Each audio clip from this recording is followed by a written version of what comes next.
this is very important. It puts everything on the line. It lets people know and other fighters that, yo, it's time to, like, you know, like Showtime been doing, putting the best fights with each other, with the best fighters. And this fight is it. This is it. I'm 35 years old. David's 26, 27 years old. My time's now. If they, I told people, like, oh, either I wanted like 1 or 2 fights at first before playing David Benavidez. Before I asked like for a little like 68 up, and then playing, and then if David's around, but Child, whoever, these guys, but it didn't happen that way. I had 1 fight at 168, and now David Benavidez, they know that I'm looking to fight the best. David Benavidez has nowhere to go. I had nowhere to go, and it's only right. If 2 fighters want to fight, we're going to fight. And that's what we're showing. Like, I asked for the fight, he asked for the fight, and so now we're here today. So there's no excuse. Jose Senior said that you're just a little guy who will be outside. Do you think you have to make? I'm sorry. Do you think you have to make a statement in this fight? The statement is winning. The statement is going out here. The statement is now. The statement is showing, like, yo, the will, the ableness, the courage to get in there with the very best at a different weight class. That's what the statement is. And last one, you enjoyed yourself greatly up there in the press conference. Like, when is that switch gonna turn where you get more serious? That was serious.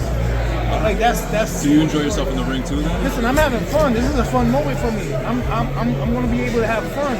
You know, I'm where I wanted to be.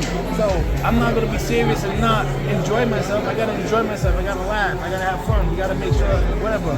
But the serious part will turn on once the ring walk and I'm in the ring, of course. But in there, I gotta have fun. I gotta stay elusive because I gotta fight a guy that's gonna come forward, do what he do. So my whole energy needs to be elusive. Yeah. Listen, Jose Senior said that you're just a little guy who will be outsized. What's your thought? Again, you know, I'm not going tit for tat with his dad. My dad's not here. His dad, Jose's a little guy. You know what I'm saying? I don't know. A little guy talking about, but it's all good though.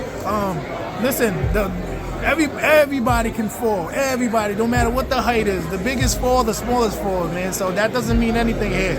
I have the ability to get to him. He has the ability to get to me. But may the best man win. At the end of the day, I can put him down too. And everybody I ever stepped in the ring with always went down. So it's all good. The WBC said the winner of this fight will be Canelo's mandatory, whereas Canelo has to agree to fight the winner by March, or he will be stripped. What's your thoughts?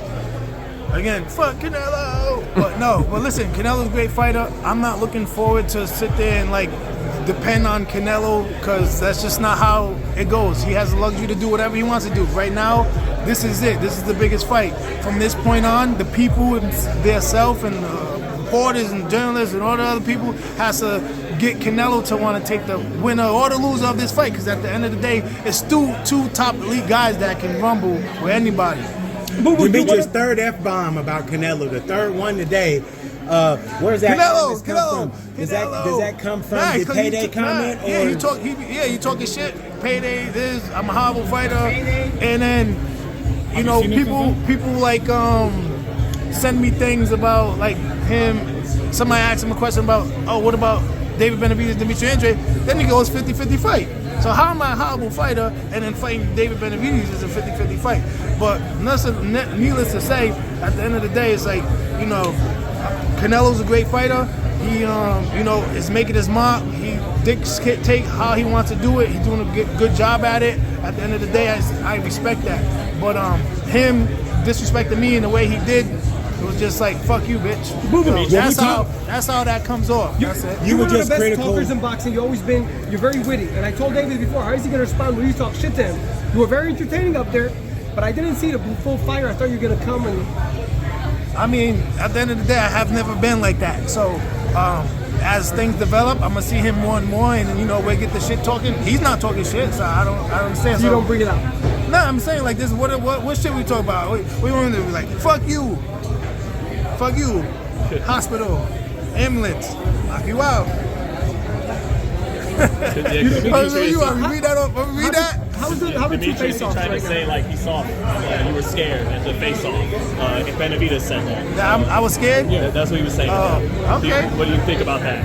I mean, Yeah, get me scared because I'm gonna be more dangerous. Get me scared. Yes, I want to be scared. Get me scared because the scarier I am, the more dangerous I'm gonna be. The more I'm gonna want to protect myself. The more I'm gonna want to throw punches. The more I'm gonna want to get in there and show you what I have in store. So yeah, do that. How much of an advantage do you have, you know, at long range, at distance in this fight on the outside? And how do you think you hold up when he does get to the inside? That's why November 25th. You have to tune in. You guys gonna be there. People need to buy them pay-per-views. People need to show support of this beautiful fight that's about to go down. And you're gonna see the mastermind at his best. That's it. How does the mastermind withstand the pressure of David Benavidez? We watched David Benavidez break a lot of guys down, bludgeoning Caleb Plant into a decision victory. How do you avoid having those things happen to you on the 25th? Yeah, listen, Caleb Plant is not me, nor I am Caleb Plant. Caleb Plant ain't got the footwork or the IQ and the power that I have. You know, Caleb Plant, I respect him. He's also a great fighter. He took the opportunity and the chance to fight David Benavidez, but I also showed Plant a lot of things during our time when he used to come to my camps and stuff like that. So I got the sauce, trust me. What would you say? What would you say is Benavidez' best strength? Benavidez a monster. I think Mike Tyson got really high that day. really high. He must have been smoking some shit. And he was just like, shit, what's his name? The Monster. And so that's how I think he got his name. What would you say Benavidez' really hard. Yeah, what would you say Benavidez' best strength, his best strength, best attribute is? I think it's putting pressure and then, you know, figuring out how to put these combinations together when he gets really close. But as you see when he fought Caleb Plant was able to maneuver, do his thing. Plant's not the hottest hitter. He wasn't in the best condition, I don't think, for that fight, but he showed what little exposure it would take to continue to beat David Benavidez and keep him at bay. And staying on that vein, Tim Bradley mentioned that there was holes in David Benavidez's game for you to exploit. There's a lot of holes. When you see those holes, having watched him at home, is that what made you really want to jump back fighting him? I want to fight everybody. Whatever opportunities I can get, I'll take them. If I could get any of these guys back then, I would have got them back then. But at the end of the day, David is willing to take the fight. I'm willing to take the fight. So the answer is always yes on my side. I have never said no to any of them. It's just now's the time. I'm a free agent as far as not signed to nobody. And I got myself in this position to be able to come over anywhere and make the best fights happen. That's it. Where will the win against Benavidez place you on the pound-for-pound list? Number one. Are you counter-punching? I mean, fuck the pound list, but I'm just saying, I don't care about none of that. The number one in the world. This is what this fight brings. Are you counter-punching through those holes that you've seen? I'm going to do everything. Where is your dad? Thanks.